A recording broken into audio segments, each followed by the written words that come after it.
हाँ, तो कैसे हैं मेरे प्यारे लॉलीपॉप? उम्मीद करेंगे अच्छे होंगे, स्वस्थ होंगे और एग्ज़ाम की तैयारी में व्यस्त होंगे। तो आज आप सबको पता है जो कल यानी 22 आज कल कितना तारीख हो जाएगा आपको पता है? यानी 21 तारीख का जो मैथ का सेंटअप एग्ज़ाम है उसके लिए आज वीवीआई एग्ज़ाम का क्वेश्चन है। ठीक है? यदि आप हमारे चैनल पर पहली बार है तो चैनल को सब्सक्राइब कर लीजिएगा और दोस्तों के बीच भी शेयर कर दीजिएगा। ठीक है? तो क्योंकि ये क्वेश्चन हूबहू इसी तरह का आपको एग्जाम में देखने को मिलेगा। ठीक है? तो सबसे पहले हम पहला क्वेश्चन उठा लेते हैं। क्या कहा है? 1/sin थीटा किसका फार्मूला होता है? तो बउआ रे 1/sin थीटा किसका फार्मूला होता है? तो चलिए इसका कुछ प्रोसेस पहले जान लेते हैं। क्या होता है? sin थीटा गुने कॉसेक थीटा बराबर क्या होता है? 1 होता है। तो हमें पूछा है किसके बराबर पूछा है? तो आप लोग कहिएगा सर 1/sin थीटा। तो ये बताइए कॉसेक थीटा अपने स्थान पर आ जाएगा? आप कहिएगा हाँ सर कॉसेक थीटा। ये 1 पहले से है, ये गुना का sin थीटा दे दे रहा के भाग के sin थीटा। अब बताइए कॉसेक थीटा बराबर 1/sin थीटा यानी 1/sin थीटा की जगह हम कॉसेक थीटा लिखेंगे। अब कॉसेक थीटा कौन ऑप्शन में था? कहिएगा सर ऑप्शन नंबर बी। ठीक है दोस्तों, इसी तरह का एग्जाम में क्वेश्चन आपको देखने के लिए मिलेगा। ठीक है? तो उठा लेते हैं आप दूसरा क्वेश्चन। कह रहा है यदि कॉट थीटा बराबर 1/√3 तो सेक थीटा का मान। जब भी इस तरह का प्रश्न आए तो आप बताइए कॉट थीटा में 1/√3 के कर मान होता है? तो आप कहिएगा 60 डिग्री के कर मान होता है तो कॉट 60 के। तो उसी तरह कॉट 60 के मान अगर 1/√3 है तो सेक 60 के मान कितने होगा? तो इसके लिए आपको याद होना चाहिए इस सेक उल्टा किसका है? तो आप कहिएगा सर ये उल्टा होता है कॉसेक के। तो कॉसेक में 60 डिग्री का मान क्या होता है? तो कहेगा 1/2। तो सेक ओकर उल्टा है तो 1/2 को उलट देगा तो 2 ऊपर जाएगा नीचे 1 तो 2। तो 2 कौन ऑप्शन है? तो ऑप्शन सी। ऑप्शन कौन हो जाएगा? सी हो जाएगा। अच्छा लग रहा है तो चैनल को सब्सक्राइब कीजिए। ठीक है? अगला आप क्वेश्चन पर आ जाते हैं और एकदम वीवीआई क्वेश्चन का है ना, यही क्वेश्चन एग्जाम में छापेगा। ठीक है? क्वेश्चन नंबर 3 ऊपर आते हैं। कहता अर्धवृत्त पर कोण कितना डिग्री होता है? तो कितना डिग्री होता है आपको पता है? तो आप कहिएगा सर 90 डिग्री होता है। कितना डिग्री होता है? 90 डिग्री। अगर वही पूछ देता इसी में, अगर अर्ध हटा के खाली वृत्त का बात करता, वृत्त पर कितना डिग्री का, वृत्त के केंद्र पर कितने डिग्री का कोण बनता है? तो 360 डिग्री याद रखना।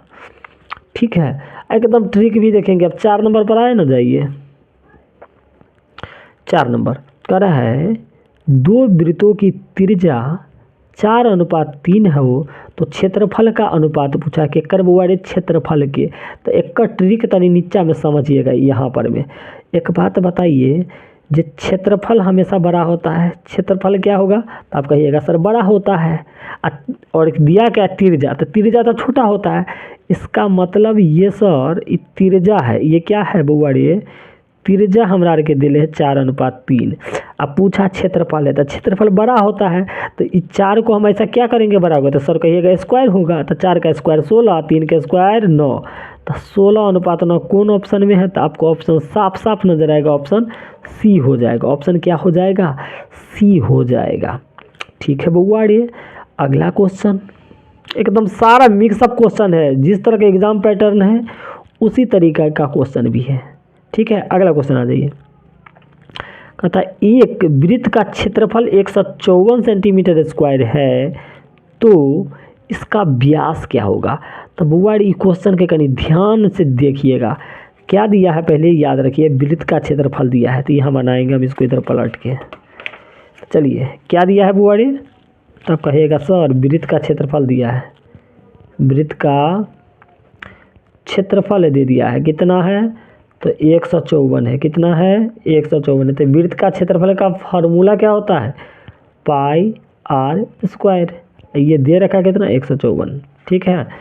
पाई का मान क्या होता है? 22/7। आर ए का मान तो नहीं पता, पहले आर का मान पता, 154। अब बताइए आर स्क्वायर यही रहने दीजिए, 154 ही पहले से है। अब देखिए 7 है गुना भाग का, तो इधर आके गुना के यानी ऊपर, 22 है इधर ऊपर तो इधर आके नीचे। कटाइए 22 से कहीं 22, 22×7 154। कितना बार में कट गया? 7 बार में। स्क्वायर हटेगा तो उधर क्या चढ़ेगा? तब कहिएगा सर रूट। 7 × 7 2 को 7 में से 1 को 7 निकल गया, तो आर का मान कितना है, तो कहिएगा 7।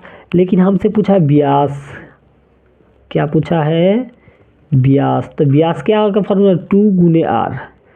तो 2 गुने आर, आर का मान 7, 7 दूना 14। तो 14 कौन ऑप्शन में है, तो आप कहिएगा सर 14 है ना, ये 5 के ए है।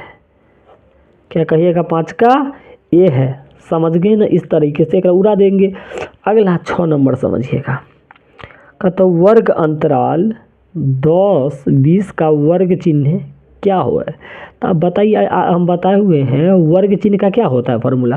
तो कहिएगा निम्न सीमा अब प्लस उच्च सीमा बट्टा 2, मतलब ये दोनों के जोड़ के और 2 से भाग दे देंगे तो वर्ग चिन्ह आ जाएगा। तो 10 में 20 जोड़िए तो कहिएगा 30, और 30 के 2 से भाग देंगे तो 15, और 15 कौन ऑप्शन में, तो कहिएगा ऑप्शन नंबर बी में है। ठीक है, आगे ध्यान दीजिए। कहता है 5 के प्रथम 7 गुणज का माध्य है। तो बउआ रे ई वाला क्वेश्चन के देखिए, 5 के प्रथम 7 गुणज, तो 5 का पहाड़ा 7 बार तक लिखिए ना, एकदम उड़ा देंगे। तो लिखिए 5 का 5, 5 दूने 10, 5 तिया 15, 5 चौका 20, 5 25, 5 छक 30, और 5 सते 35। अब भाग के से जाएगा तो टोटल संख्या देखिए, सभी परीक्षणों का योग हो गया है। अब बट्टा क्या होता है, परीक्षणों की संख्या। तो संख्या क्या होगा, 3, 3 6 1 7 को, तो भाग किससे जाएगा, 7 से। अब चलिए जोड़ लीजिए, 10 5 15, अब 15 15 30, 30 20 50, 50 25 75, 75 में 105, 105 में 35 रुपया जोड़ देंगे तो 140 होगा। कितने होगा, 140। ये क्या है, 7, 7 से कटाइएगा तो 7 1 7, और 20 7 140, यानी कितने आ गया, 20 आ गया। अब 20 कौन ऑप्शन में है, तो आप कहिएगा सर 20 है। देखिए ना, अभी हम देखें 20 बी में है। कौन सा ऑप्शन में है, बी में है। ठीक है, अगला ध्यान दीजिएगा, कहता 13 और 17 का समांतर माध्य है। तो बताइए 13 और 17 का समांतर माध्य, अब बताइए समांतर माध्य क्या होता है। तो दोनों के जोड़ के 2 से भाग, तो क्या होगा, दोनों के जोड़ के 2 से भाग, तो 13 17 30, और 30 की अगर आप 2 से भाग दीजिएगा तो आएगा 15, और 15 कौन ऑप्शन में है, तो ये आपका ऑप्शन नंबर सी में है। ठीक है, इस तरह का एक और होमवर्क दे देती हैं, तो आप लोग इसका कमेंट कीजिएगा। ठीक है, हम कह रहे हैं 16 और 28 का समांतर माध्य, आप लोग आंसर कमेंट कीजिएगा। ठीक है, हम इसका आंसर नहीं बताएंगे। ठीक है, आप लोग इसका ऑप्शनों नहीं दिए हैं, ऑप्शन भी हम नहीं दिए हैं, आप लोग ऑप्शन और जो भी है इसका आंसर आप लोग हमें भेजिएगा। ठीक है, अगला क्वेश्चन पर आ जाते हैं। कहता है असंभव घटना की प्रायिकता है। अरे बउआ, असंभव घटना है का मतलब घटना घटबे नहीं करेगा। अगर घटना नहीं घटता है तो ओकर प्रायिकता क्या होता है, तो कहिएगा सर इसे हम सुने हैं 0 होता है। तो 9 का आंसर क्या हो गया, 0। अगला कहता कौन प्रायिकता नहीं है। सर प्रायिकता हमेशा 0 और 1 के बीच होता है। केकरा बीच, 0 और 1 के बीच। ठीक है, अगर 1 से जैसे ही अगर बढ़ गया 1.1 हो गया तो ये प्रायिकता नहीं होगा।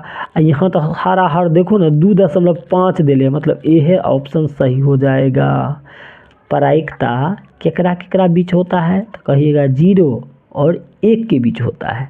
लेकिन यहाँ 1 से तो बढ़ का है 2.5, यही कारण ये ऑप्शन सही हो गया।